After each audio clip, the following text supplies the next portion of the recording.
Hi friends, ఈరోజు మీకు boiled egg omelette ఎలా చేయాలో చూపిస్తానండి.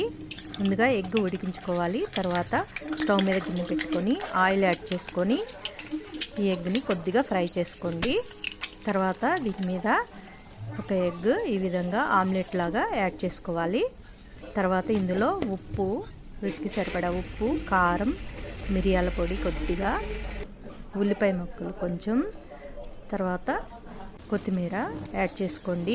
మీకు ఇష్టమైతే పచ్చిమిర్చి కూడా యాడ్ చేసుకోవచ్చు. పిల్లలు తినరని నేను ఇలా చేశాను.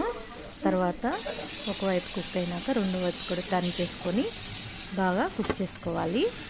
తర్వాత ప్లేట్లోకి తీసుకొని ఒక చాకుతో మధ్యలోకి కట్ చేసుకోండి ఈ విధంగా.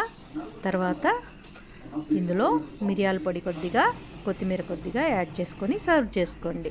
అంతేనండి, రెడీ అయిపోయింది. ఓకేనా ఫ్రెండ్స్, నచ్చిందా? నచ్చితే ఒక లైక్ ఇవ్వండి.